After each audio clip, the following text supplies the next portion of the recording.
This channel does not promote any violent, harmful, or illegal activities. All content provided by this channel is meant for an educational purpose only. এই মুহূর্তে সাংবাদিকদের মুখোমুখি হয়েছেন শুভেন্দু অধিকারী। কি বলছেন তিনি আমরা শুনবো সরাসরি। রোল হচ্ছে স্টেট লয়ারের, স্টেট গভর্নমেন্টের, এখানে কিন্তু সেন্ট্রাল গভর্নমেন্টের কোনো রোল নেই। তারপরে যান কতগুলো মামলা পেন্ডিং আছে, 57টি কেস, 112.015 কিলোমিটার, একরও বলা আছে। নেক্সট 18টি ক্ষেত্রে 72.979 কিলোমিটার বিএসএফ এর কাছে এখনো কোনো জমি হস্তান্তর করা হয়নি। বুঝতে পারছেন 72 কিলোমিটার মানে বুঝতে পারছেন কতটা? জেলা জমি অধিগ্রহণ কর্তৃপক্ষ ধীরগতির মূল্যায়ন প্রক্রিয়ার ক্ষেত্রে অবশিষ্ট 63টি ক্ষেত্রে নিয়ে নেন আপনারা ছবি করে। নেক্সট এবারে সীমান্ত ফাঁড়ি চৌকি, এই যে তৃণমূলের সব নেতারা বলছে না আগে 15 কিলোমিটার ছিল এখন 50 কিলোমিটার হয়ে গেছে, কেউ তো আবার বলছে 15 মিটার ছিল 50 মিটার হয়ে গেছে। যাই হোক, ওটা হয়তো স্লিপ অফ টাং। তা এখানে বিএসএফকে পশ্চিমবঙ্গে চৌকি করার জন্য জমি দেওয়া হয়নি। সীমান্ত সুরক্ষার জন্য গুরুত্বপূর্ণ 17টি জমি অধিগ্রহণ ল্যান্ড অ্যাকুইজিশন মামলা মুলতুবি হয়ে রয়েছে। কে দায়ী এর জন্য? কে দায়ী? মাননীয় অ্যাডিশনাল চার্জে থাকা ডিজিপি কালকে খুব বড় বড় কথা বলছিলেন, right wing, left wing. Left wing আছে তো আমরা জানি, মাওবাদী ইত্যাদি, টুকরে টুকরে গ্যাং। রাইট উইংসটা কে? রাইট উইংসটা কে? একটা ইনসিডেন্ট দেখাবেন তো রাইট উইংসের কোনো লোক আছে? বলছিলেন টক টু বিএসএফ, অনুপ্রবেশকারীদের নিয়ে বিএসএফকে প্রশ্ন করুন। আপনি বলুন 17টা জায়গায় আপনার মাননীয় মুখ্যমন্ত্রী জমি দেননি, বিএসএফ চৌকি করবে কোথায় বলুন? নেক্সট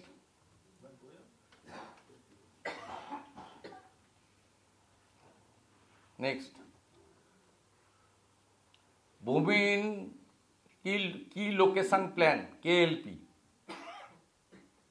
দীর্ঘদিন ধরে ব্যাটালিয়ন হেডকোয়ার্টার লোকেশন প্ল্যানের জন্য প্রয়োজনীয় 11টা জমি পশ্চিমবঙ্গের কাছে বকেয়া পড়ে রয়েছে। লোকগুলো কোথায় ব্যারাকে থাকবে?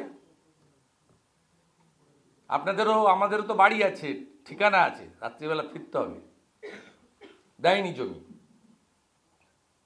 দেখুন 11টা জায়গায় অ্যাডিশনাল বিএসএফ এর শেল্টার বলুন, ব্যারাক বলুন, এই লোকগুলো তো লাগে। কমিউনাল ক্লাস হলে লাগে, ফ্লাড হলে লাগে, ডিজাস্টার হলে লাগে। আমাদের যত নেটওয়ার্ক বাড়বে সমস্ত ধরনের রেস্কিউ টিমের বা আমাদের ল এনফোর্সমেন্ট এজেন্সির, তত তো আমাদের রাজ্য সুরক্ষিত হবে এবং আমরা সমৃদ্ধ হব। এর জন্য তো কোনো অর্থ রাজ্য সরকারকে দিতে হবে না, এবং এই জমিগুলো কেনা হবে বাজারের চলতি বাজার মূল্যে। কমপ্লিট ফান্ড সেন্ট্রাল গভর্নমেন্ট দেবে, রাজ্য সরকারের এখানে কোনো ফান্ড ইনভলভমেন্ট নেই।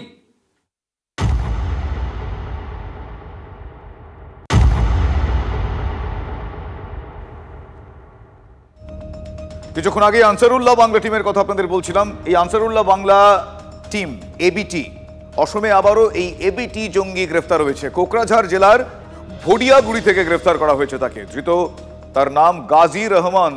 তিনি আনসারুল্লাহ বাংলা টিমের সদস্য, সরাসরি সদস্য বলে জানা যাচ্ছে। কোকরাঝাড়ের একটি স্লিপার সেলের মাথা বলে দাবি করছে অসম এসটিএফ।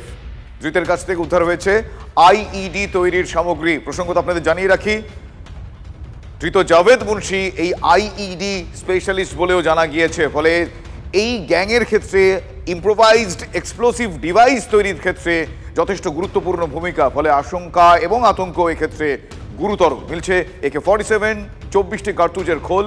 বড় সড় নাশকতার ছক ছিল ধৃত এবিটি জঙ্গির, এমনটাই অসম পুলিশের স্পেশাল ডিরেক্টর জেনারেল দাবি করছেন। আর এই নিয়ে অসম এসটিএফ এর হাতে এখনো পর্যন্ত গ্রেফতার 12 জন এবিটি জঙ্গি।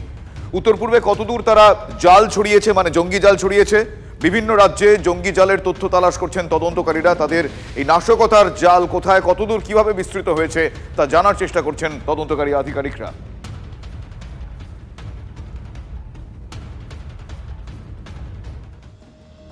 অন্যদিকে এসটিএফ এর হাতে আটক সাব শেখ ওরফে সাদরাডি 3 আত্মীয়। মুর্শিদাবাদের দুর্লভপুর থেকে আটক করা হয়েছে তাদের।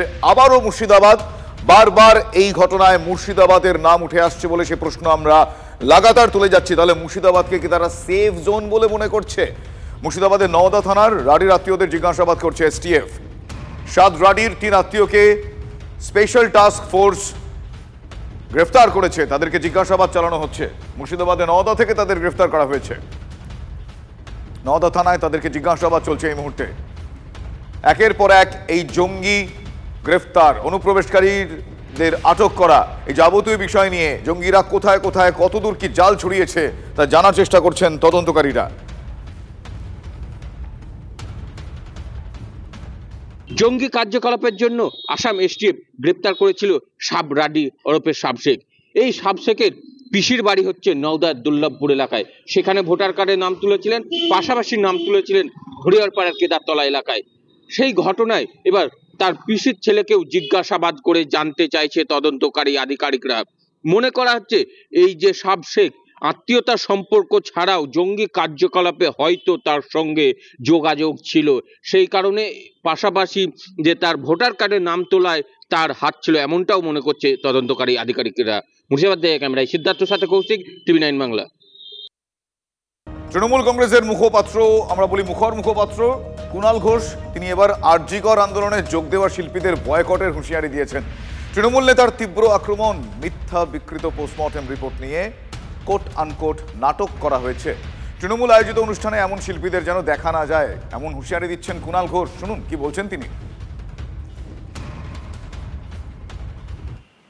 আরজি করের নিন্দা করেছে বলে বাদ একদম না, 100% নিন্দা করবেন, কেন করবেন না?